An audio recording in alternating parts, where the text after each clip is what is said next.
मित्रांनो, लोकसभेचं मतदान हे चालू झालेलं आहे आणि अशा परिस्थितीमध्ये मित्रांनो, भरपूर जणांकडे लेटेस्टमध्ये आलेलं मतदान कार्ड, नवीन मतदान कार्ड हे भरपूर जणांकडे नाही आहे. मित्रांनो, तुम्ही स्क्रीनवरती पाहू शकता अशा प्रकारचं मतदान कार्ड भरपूर जणांकडे नाही आहे. जुने मतदान कार्ड हे त्यांच्याजवळ आहेत. मित्रांनो, अशा परिस्थितीमध्ये तुम्हाला तुमचं नवीन मतदान कार्ड घर बसल्या डाउनलोड करता येतं. ते पण तुम्ही मोबाईलच्या माध्यमातून डाउनलोड करू शकता, कम्प्युटरवरून डाउनलोड करू शकता आणि ते कसं करायचं हेच मी तुम्हाला या व्हिडिओच्या माध्यमातून सांगत आहे. तर मित्रांनो, हे मतदान कार्ड डाउनलोड कसं करायचं हे पाहण्या अगोदर मित्रांनो, अशाच प्रकारचे नवनवीन व्हिडिओ आपल्या चॅनलवरती अपलोड केले जातात. त्यामुळे तुम्ही जर का आपल्या चॅनलवरती नवीन असाल तर आपल्या चॅनलला आत्ताच सबस्क्राईब करून ठेवा. चला तर मग वेळ न घालवता व्हिडिओला सुरुवात करूया.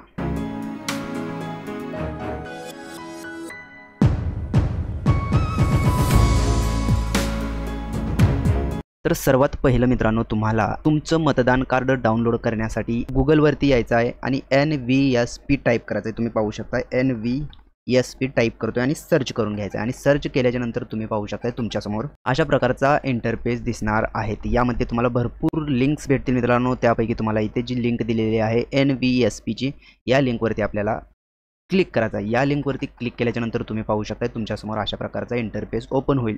2 ते 3 सेकंद थांबायचं आहे. ऑटोमॅटिकली मित्रांनो दुसरा पेज इथे ओपन होणार आहे. तुम्ही इथे पाहू शकता आणि अशा प्रकारचा पेज ओपन झाल्याच्यानंतर तुम्ही पाहू शकता इथे भरपूर ऑप्शन आहेत मित्रांनो. तुम्ही भरपूर काही तुमच्या मतदान कार्डमध्ये करू शकता, ज्यामध्ये मित्रांनो तुम्ही पाहू शकता नवीन मतदान कार्ड हे बनवू शकता. त्यानंतर इथे करेक्शन म्हणजे तुमच्या मतदान कार्डमध्ये जर mobile number, date of birth, नाव काही चुकीचं झालं असेल तर याच्या माध्यमातून तुम्ही हे करू शकता. तर आपल्याला आता मतदान कार्ड डाउनलोड करायचं आहे. ते कसं करायचं हे पाहण्यासाठी तुम्हाला या पेजवरती आल्याच्यानंतर सर्वात पहिले इथे 2 ऑप्शन तुम्हाला भेटणार आहेत. इथे लॉग इनचं ऑप्शन आहे. जर तुमच्याकडे युजर आय डी आणि पासवर्ड असेल तर तुम्ही यावरती क्लिक करून लॉग इन करू शकता आणि तुमच्याकडे जर युजर आय डी आणि पासवर्ड नसेल तर इथे जे साइनअपचं जे ऑप्शन दिलेलं आहे या ऑप्शनवरती क्लिक करायचं आहे. या ऑप्शनवरती क्लिक करून तुम्हाला तुमचं नाव आणि मोबाईल नंबर टाकून साइनअप करून घ्यायचं आहे. साइनअप केल्याच्यानंतर तुम्हाला युजर आय डी आणि पासवर्ड भेटून जातं. मित्रांनो, साइनअप कसं करायचं हे माहिती नसेल तर आपल्या चॅनलवरती एक व्हिडिओ बनवलेला आहे. तो व्हिडिओ तुम्ही पाहून घ्या, तुम्हाला समजून जाईल. माझ्या केसमध्ये मित्रांनो माझ्याकडे युजर आय डी आणि पासवर्ड आहे, त्यामुळे मी लॉग इन या ऑप्शनवरती क्लिक करतोय.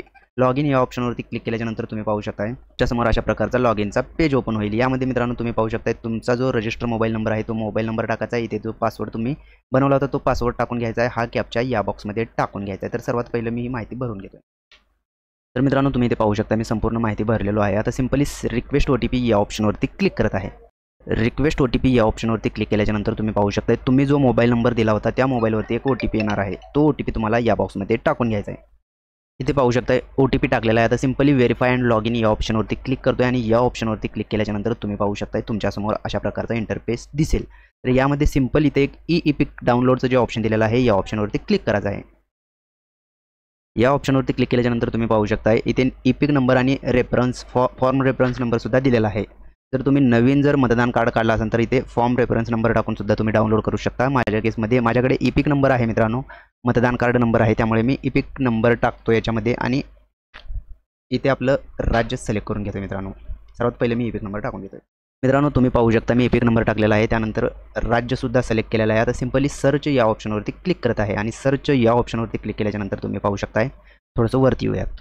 तर तुम्ही इथे पाहू शकता मित्रांनो इथे इपिक नंबर आहे माझं, त्यानंतर माझं नाव दिलेलं आहे, रिलेटिव्ह नेम दिलेलं आहे, state, AC, mobile number, email ID हे इथे दिलेलं आहे. तर आपल्याला मतदान कार्ड डाउनलोड करण्यासाठी सिंपली इथे प्लीज ऑथेंटिकेशन युझिंग OTP व्हेरिफिकेशनच्या पुढे एक सेंड OTP दिलेला आहे. या ऑप्शनवरती आपल्याला क्लिक करायचं आहे.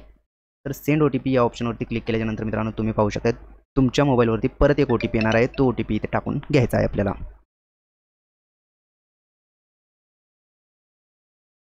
तर तुम्ही इथे पाहू शकताय थोडंसं वरती येऊयात.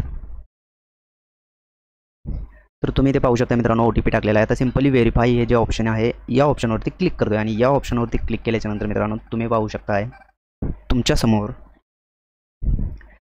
OTP व्हेरिफिकेशन डन सक्सेसफुली झालेलं आहे. आता सिंपली इथे डाउनलोड ई-इपिकचं जे ऑप्शन दिलेलं आहे यावरती आपल्याला क्लिक करून आपलं मतदान कार्ड हे डाउनलोड करायचं आहे. तर मी सिंपली डाउनलोड ई-इपिक या ऑप्शनवरती क्लिक करतो आणि इथे डाउनलोडसुद्धा झालेलं आहे. तुम्ही इथे पाहू शकता. मी सिंपली ओपन करून घेतो मित्रांनो. ओपन केल्याच्यानंतर तुम्ही पाहू शकताय तुमच्यासमोर तुमचं मतदान कार्ड जे नवीन लेटेस्टमध्ये मतदान कार्ड आलेलं आहे मित्रांनो, ते मतदान कार्ड तुम्हाला तुमच्यासमोर अशा प्रकारचं दिसणार आहे. तर अशा प्रकारे मित्रांनो तुम्ही घर बसल्या तुमच्याजवळ असणाऱ्या स्मार्टफोनच्या मदतीने सुद्धा हे मतदान कार्ड डाउनलोड करू शकता. मित्रांनो, अशाच प्रकारचे नवनवीन व्हिडिओ आपल्या चॅनलवरती अपलोड केले जातात. इवन मित्रांनो, मतदान कार्ड डाउनलोड करण्यासाठी मोबाईल नंबर कसा लिंक करायचा याच्यावरती सुद्धा मी व्हिडिओ बनवणार आहे. त्यामुळे तुम्ही जर का आपल्या चॅनलवरती नवीन असाल तर आपल्या चॅनलला आत्ताच सबस्क्राईब करून ठेवा. चला तर मग भेटूयात पुढील व्हिडिओमध्ये. धन्यवाद मित्रांनो.